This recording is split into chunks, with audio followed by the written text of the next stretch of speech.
Welcome to the December 2020 horoscope. I am Miss Jenny and I am your astrologer.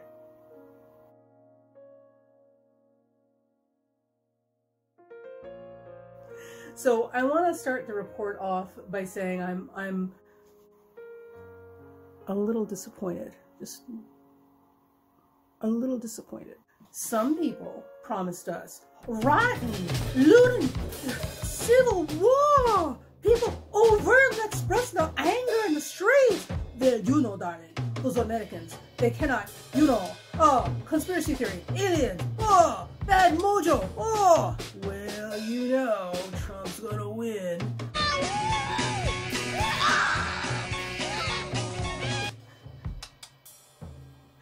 Sorry, I didn't mean that. I mean, listen, we all have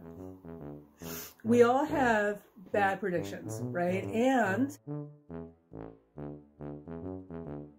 you know, bad opinions of people based on first sight and gut instinct. Like, we all make mistakes.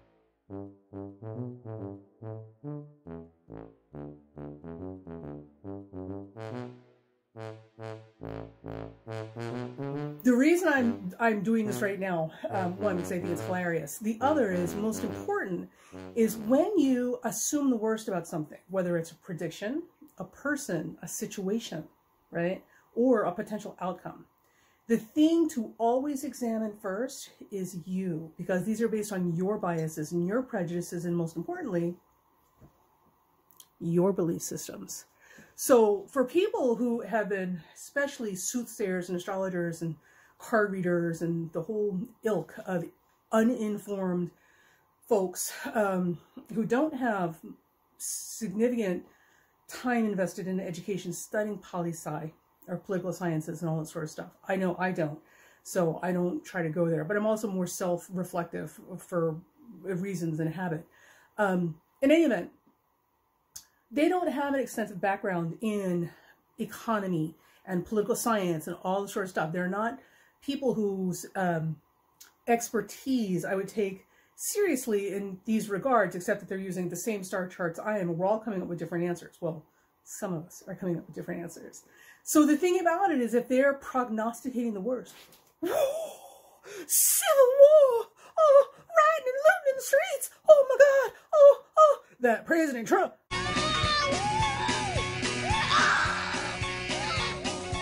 My Lord. Sorry. And especially for you, if you're willing to believe it, because remember, people don't believe what's true. People believe what they want to believe until proven otherwise. Look, you stupid bastard, you've got no arms left. Yes, I have. Look, it's just a flesh wound. So even if it's you agreeing with this and believing it when they say it, check yourself and ask yourself, what are your belief systems that allow you to believe this so easily? So easily. Right, I'll do you for that. You what? Come here. What are you going to do, bleed on me? I'm invincible. Come on, then.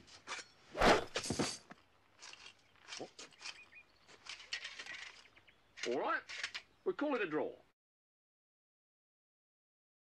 So this actually is a very important month, as all months are very important, but this month is important for very specific things. So first thing, and we're gonna put this later on in the show, if you are looking for love and friendship and support in your life, right? And who among us is not looking for a little love, especially right now during the pandemic lockdown, when basically we're all human deprived, right? A little sick of the people we live with, and a little deprived of complete strangers bumping against us in lines. I'm just kidding. This is going to be, for those of you who actually practice metaphysics and visualization and understand that your mind leads to realities we create. We've got a fantastic month, and there's a specific time period in here to really do some wicked good magic for yourself in terms of bringing in the right people that will improve your life, or that you'd like to see more of in your life. So stay tuned for that. The other things that are happening this month, and I'm sure you're aware, Jupiter and Saturn will be entering Aquarius. Now, with Jupiter and Saturn entering Aquarius, This opens up a whole new field of possibility. Some important things that I would like to remind or point out about Jupiter and Saturn in Aquarius is very specifically that this is about the greater good. This is about the group. So do you remember the old saying, the needs of the many outweighs the needs of the one, and the need of the one outweighs the need of the many? So it's kind of like this yin-yang sort of riddle, right? You know, which is more valuable or important? And all of these things are specific to the situation we find ourselves in circumstances. So this, as we cycle through our evolutionary process, right now, it is the needs of the many that means more and has more significance than the needs of the one or the few. So we're going to be exploring a lot more of that as we go along. It will be interesting. Jupiter and Saturn are both very social signs. So I just want to give you some little information here about Jupiter and Saturn that may be interesting for you. So the glyphs, or the symbols for Jupiter and Saturn, are actually mirror images of each other. If you take the symbol for Jupiter and you turn it upside down, or conversely, you take the symbol for Saturn and turn that upside down, what you will have is the other sign's symbol. So in practice, what this actually means is that Jupiter and Saturn, also being the outermost planets in the solar system, for the ancient rulers, are both the maximal extension of ourselves, which means that they are social planets. So Jupiter and Saturn both have to do with the rule of law and community and the greater common good, and the structures and principles that hold society together. Jupiter and Saturn, strong in someone's chart, will typically give you somebody who's very invested in those things. This is why you see a lot of Jupiterian energy or emphasis in the charts of attorneys and people who are heavily involved in law, and Saturn emphasized in people who are very heavily involved in executive or administrative or governmental type work. Jupiter and Saturn is all about the maximal extension of ourselves, and the maximal extension of ourselves is other people at the boundaries of our communities. Because first, it's yourself. Second, it's your family. Third, it's kin and bloodlines or chosen tribes. What is it? One out from that. And then finally, it's the people that we don't know that we participate or share the world with. So I thought that was useful. The other thing I want you guys to keep in mind is that Saturn is also the ancient ruler of Aquarius. This is not unknown territory for Saturn. Saturn was the original ruler for Aquarius before Uranus was discovered. Saturn is very familiar with this place. So when Saturn is back in Aquarius, we can expect some positives to come from this. Now, it is just as potent as Saturn in Capricorn, although not quite so obviously so. With Saturn in Aquarius, one of the things that I want you guys to pay attention to, because you're going to see this is going to become a focal point for many years ahead, and certainly the next couple of years, is the rise of automation or robotics. No, this is not new. It's not like robotics and automation sprang into existence now. It has been there, and it has been growing, and it's a phenomenon that is creeping in and taking over many of our low-skill labor jobs, because repetitive motion by human beings are, one, it's not good for the body like that. The other is that it is inefficient. It is always cheaper, as far as a corporation is concerned, to have a machine do something 100 times faster with very little wear and tear that you don't have to give breaks to, you don't have to have medical insurance for, and can do the work of 20 people, you know, as compared to having to hire 20 people who break down from doing work that's not good for the physical body. So don't let this alarm you. What this does mean, if you are a thinking person and you're following my channel, and you're interested in astrology and you're interested in society as a whole, here's the most important thing we have to look at. Right now, with Jupiter and Saturn and Aquarius coming together, and the rise of robotics and automation taking over low-skilled labor jobs, it is absolutely critical that we all get involved and push for better education and better opportunities for people to be able to find meaningful work in the absence of those jobs. So service jobs, if they have to exist, also should be better paid, obviously. People need to be able to eat and live. So Saturn in Aquarius, robotics and automation. The other thing too with Saturn in Aquarius that you'll notice is that Saturn in Aquarius is not a sentimental sign. Capricorn is, Aquarius is not. And the reason I say this, if you think about it, Saturn looks backwards. Saturn is the timekeeper, the memory keeper. Capricorn holds, or rather Capricorn is the timekeeper and the memory keeper. Capricorn holds our lineage, right? Our ties to the past. It's very much about tradition and history and genealogy and all those links to the shoulders of the people that we stand on that got us here. Uranus is forward looking. Uranus does not have time for sentiment in the past because the future is now, and if they don't catch up with it, they're going to miss it. So Uranus is very much invested in the things that allow us to move forward faster and more streamlined. Uranus doesn't waste a lot of time with being held back or held down by excess baggage, solely and specifically for sentiment's sake. So one of the things that we may also see is a more hyper-logical or hyper-rational approach, or attempt to be hyper-rational, hyper-logical approach to problem solving, which may or may not necessarily be the ideal thing, depending on who's, you know, trying to be Dr. Spock or Mr. Spock from Star Trek here. getting all my pop culture references wrong. So there's that. Now with Jupiter in Aquarius, Jupiter, again, the outer maximal extension of ourselves. So it's culture and society beyond our immediate families. Jupiter in Aquarius gives us a groundswell of the new, the different, the novel, the random, the unexpected, people from all sorts of walks of life. So the weirdos, the freaks, the artists, the thinkers, the philosophers, all the fun people. With Jupiter in Aquarius, we can see a lot more emphasis on our relations as a community, with diversity as a major key word. Now, not to get too much into it, but one of the things that we do know, and it doesn't take that much research to figure this out, we have a huge issue in all the first world countries across the globe, where we have a significant portion of the population that is aging out and no longer in the workforce, and we do not have enough younger people working to support the infrastructure, the economic infrastructure for that many people pulling Social Security and government benefits that they've earned, but we don't have enough people paying back into the tax pool to support that.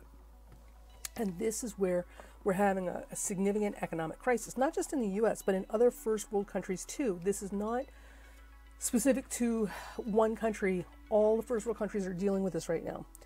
One of the things that they also know is that in first world countries and first world areas, right, under governments where they have allowed immigrants to come in, it has saved the area, the town, or the country from certain absolute collapse and despair or devastation, because it brought in an influx of young, able-bodied workers who were young enough to have families and to build families and build homes that would stay in the workforce longer than somebody who's about to retire. And just so I make my point clear, I want you guys to look up this business. There's a town called Riace, Italy. It's called the Riace experiment, and I'll put the things so you can read it. In Italy, there was a town, a seaside town, where all the children had moved out because there were no jobs there. It was a little tourist village sort of thing. And the kids were going where kids go. They go where the money is. They go where the younger people are, right? And all that was left in the town basically were the retired people, and no tax base supporting their incomes, like their pensions and retirements. There was a group of refugees that came in, and the mayor decided that instead of sending them back, he would incorporate them into the village. So he brought them in, he embraced them, he supported them, helped them get their citizenship, and helped assist them in learning the language, all sorts of all the things that are required to assimilate into a group. Now, Riace, Italy is flourishing, absolutely flourishing. So they not only went from red to black financially, shops opened up, like it's just bloomed into this beautiful thing because of embracing diversity and allowing new things to happen instead of clinging to an image of the past, right? Which essentially means that they would have gone extinct. And this is a conversation across the globe that many of the leadership in government has been having. The problem is people who support them, the populace doesn't have enough education or information about what's going on because the world is so full of information. We're all overwhelmed, that they're not understanding that this is why allowing immigrants and refugees into first world countries is a good thing, okay? Because otherwise we don't have enough young people to support the population and we're all going to die off. So there you go. And that is Jupiter in Aquarius. Jupiter in Aquarius is embracing new ways of doing things. It's embracing diversity. It's embracing the unexpected, the foreign, the unusual, the things that we've never seen before. So sometimes we have to let go of our old images of ourselves to embrace new personifications of who we could be that we didn't know was possible before. So that is Jupiter and Saturn in Aquarius. We'll do a whole video about that later, but I just wanted to give you guys that because there's some important things we should be involved in and aware of moving forward to safeguard our environments for our children, because it doesn't do our kids any good to be in a world or a country or a nation or a town where there's no jobs, because all the labor jobs, the low-skilled labor jobs, factory jobs, labor jobs were basically replaced by automation and robots, because automation and robots are more efficient, and that makes more sense financially for a company as well as for the consumer because it lowers your cost. The problem is if we don't get involved with education and getting our politicians and leadership to really look at how to offset this with something that allows the people living there an opportunity to do different jobs, then we're really going to be in a hot mess. And we need to be having this conversation, and we need to police our politicians and make sure that they're focusing on the things that are going to protect our kids. And as far as immigrants and refugees, like, listen, the long and short of it is we've got too many old people and not enough adult, able-bodied, working people paying into the tax pool. The most important and beneficial thing every first world country, town, city, nation has done has embraced immigration and refugees in and found a way to make it work to sustain their tax pools so that we don't end up going off into the snow, freezing to death, you know, to save our children the burden of ourselves. Okay, so there you go.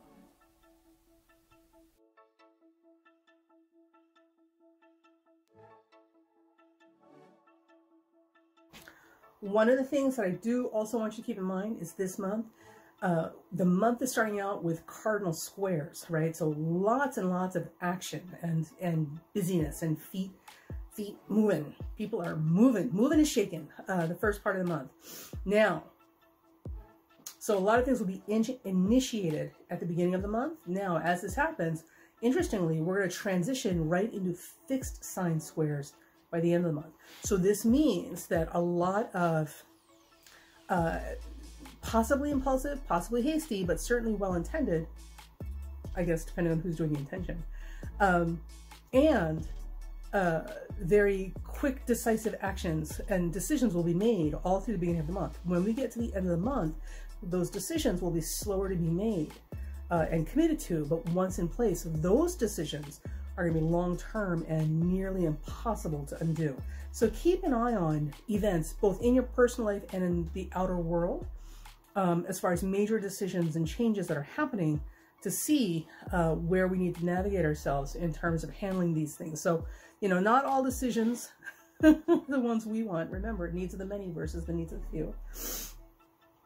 But it is there. So also, too, understand that if you're looking at making major decisions, you may be making major decisions towards in the beginning of the month. A lot of cutting the wheat from the chaff, right?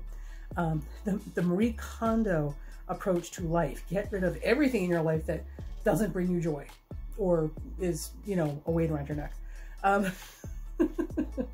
By the end of the month, when we get there, you will have solidified into those decisions and they're going to be very hard to undo. So make sure the decisions you make and the actions you take in the beginning of the month are the ones you really, honestly, like, search your heart, that you're going to be able to live with, you know, good and bad. All right. Now, here's the good news. While all of this is happening, it all sounds so ominous. While this is happening, we have mutable trines that will become fixed sign trines, and they're going to dominate the month. So what this means is that, again, decisions are going to be made quickly and decisively in the beginning of the month, but they're also subject to change just as quickly. So there's some flexibility in there in terms of changing your mind and going back and redoing a decision. When we get to the end of the month, we're not going to have that leeway. So whatever you agree to or commit to, it sticks, whether you like it or not. It's going to be really hard to undo that. And certainly very difficult to undo that without some damage, right? And we don't need more of that right now. However, the trines will make things easier. So for those of you who know exactly what you're doing and how it needs to get done and you're okay with your decisions, you'll be happy to know that the entire month is going to lend a huge helping hand in terms of facilitating these decisions and give you the least amount of obstacles to get stuff done. We're okay with that.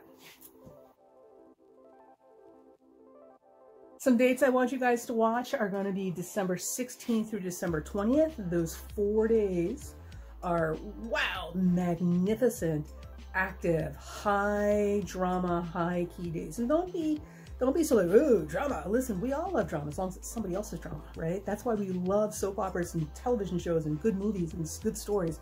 We live for drama as long as it's somebody else's. So that's what gives us that big old spice of life.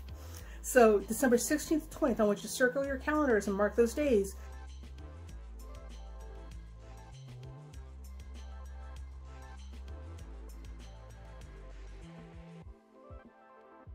For grins and giggles, one of the things that I also did was I pulled an I Ching hexagram for the month. Now, you know, with oracles, whether you're doing cards or I Ching or, you know, pulling, you know, shells out of sand or, you know, reading chicken bones or tea leaves, you know, it can be challenging. It's just like doing astrology for a global audience.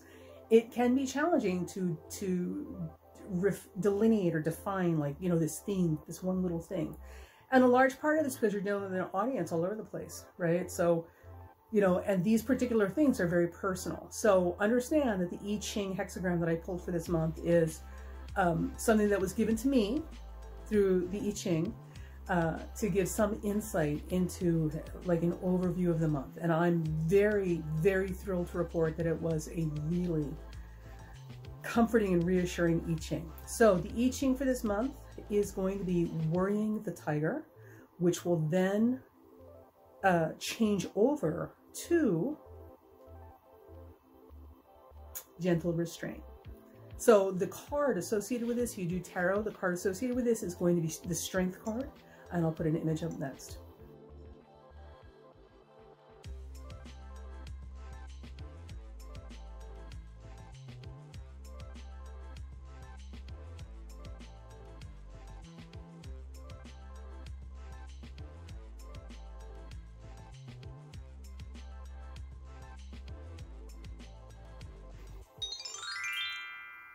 The Secret Astrological Power User's Guide to December 2020.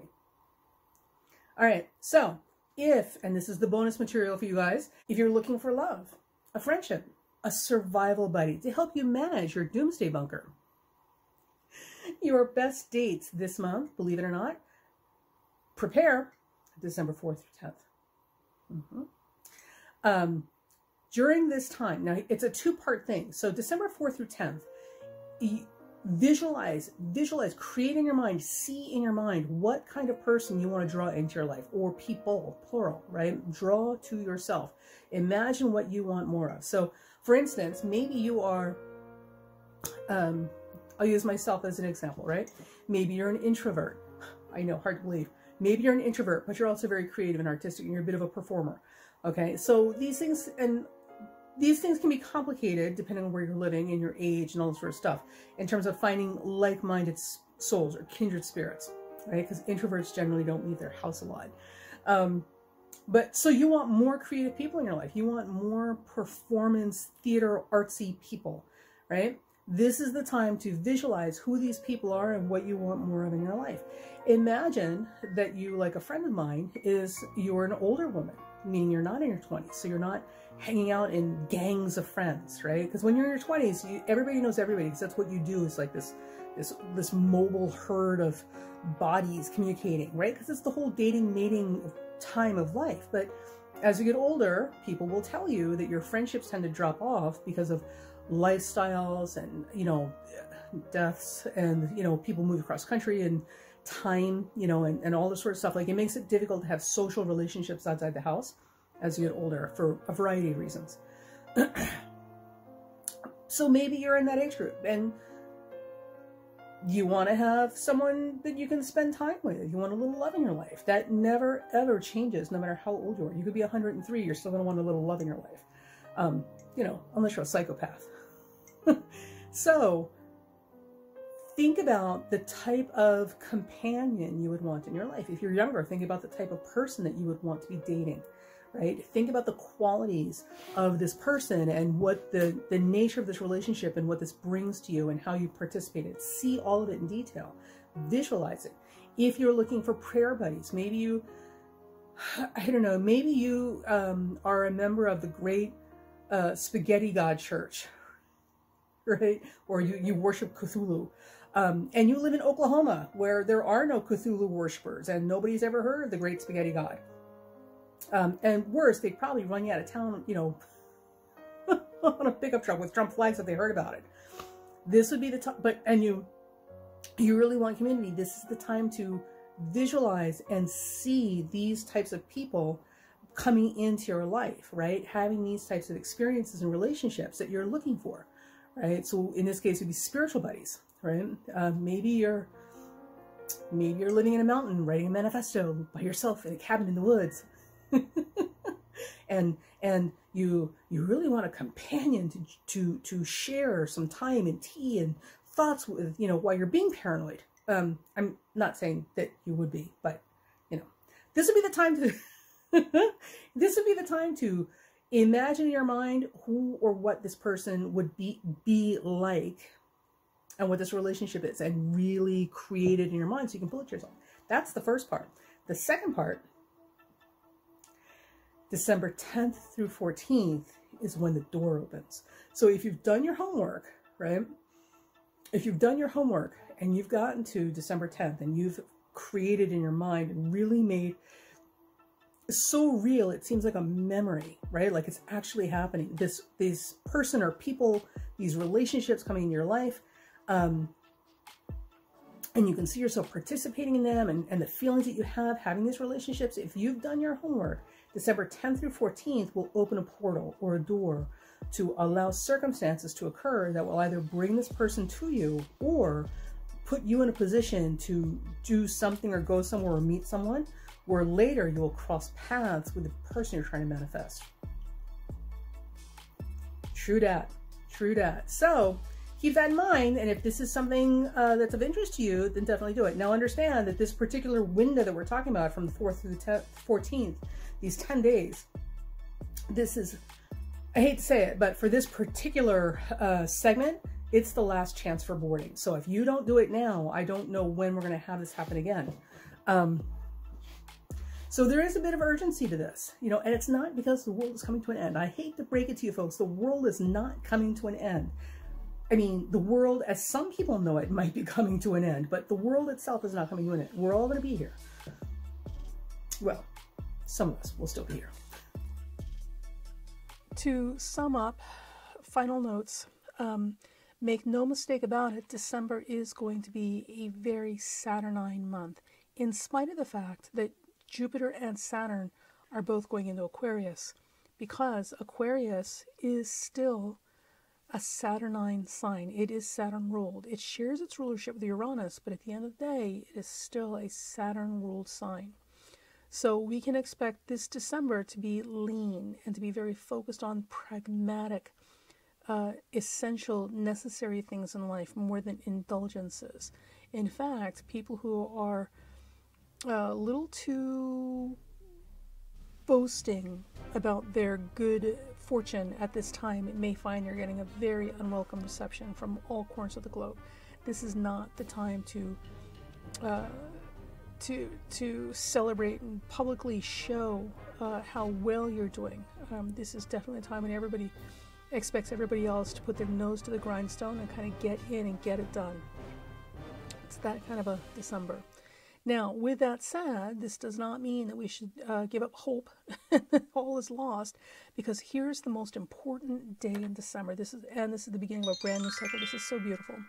Circle your calendars for December 20th, 2020. On that day, and also adjust for your time zone, obviously, Mercury will be making a cazimi to the sun, which means that Mercury is in the heart of the sun. The sun will be in Sagittarius, and that Mercury cazimi, the sun in Sagittarius, will be making its final exiting trine to Mars in Aries. This is a very, very big deal. Now, Sagittarius is ruled by Jupiter, and Jupiter at this time will also, this Jupiter that is ruling the cazimi, will also be conjunct Saturn, both at 0 Aquarius. This is literally the very beginning of a whole new chapter in life for everybody. So circle your calendar and see what auspicious or significant beginnings are occurring at this time. These are fixed signs, so if you are using this as an electional chart, remember these are fixed signs. So anything you start now will be nearly intractable or impossible to get back out of or retreat from without a lot of damage in the process, if it's possible at all. So, and I realize marriage is supposed to be a lifelong endeavor, but yeah. So for many people who've been married and are no longer married, good intentions are not enough to make a lifetime with somebody so easy to do. So make your decisions wisely.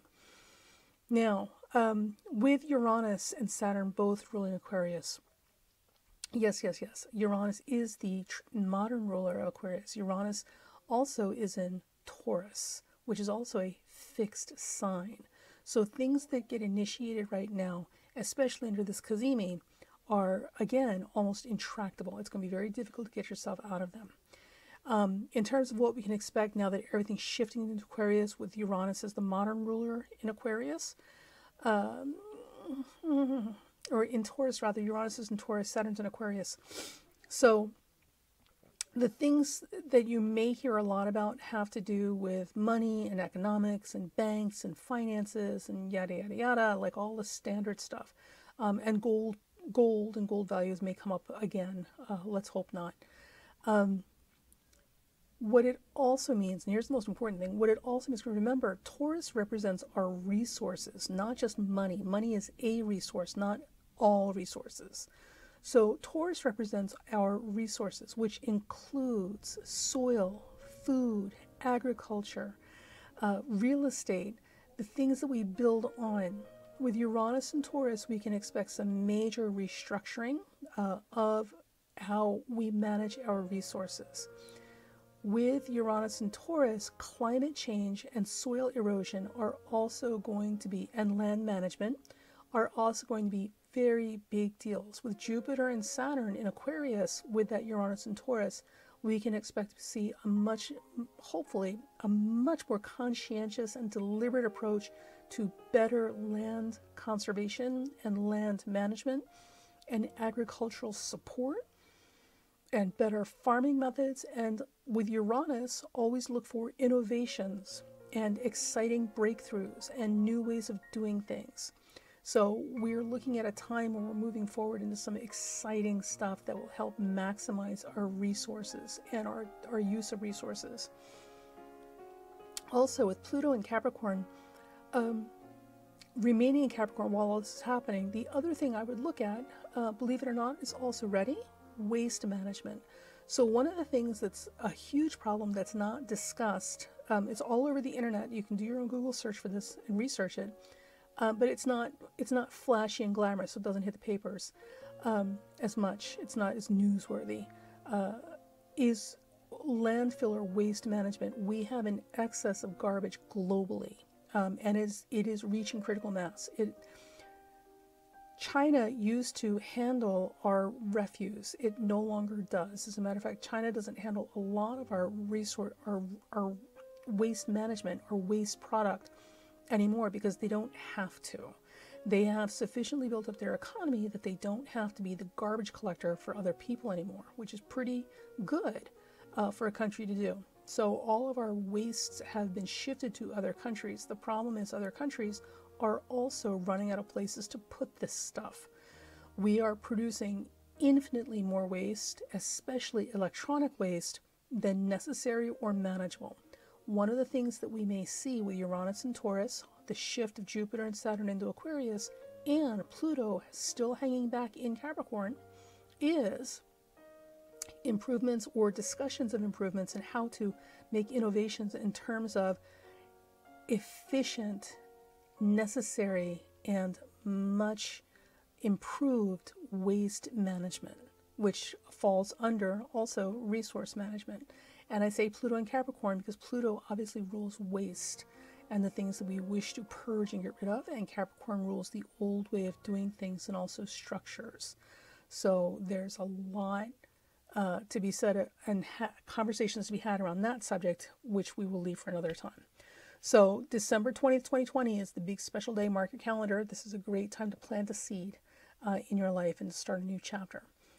We are on the road to recovery. We're going to get there, but you know, it's a process. It's a process. So think the right thoughts, be active, pay attention, get involved, and focus on what's right in front of you that needs to be addressed. And that's how we're going to get through this and get to the other side of this hill. All right, you guys, talk to you later.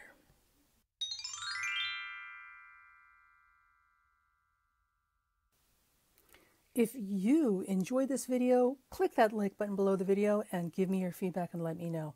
Also consider subscribing so that you get notifications of future videos as they come out.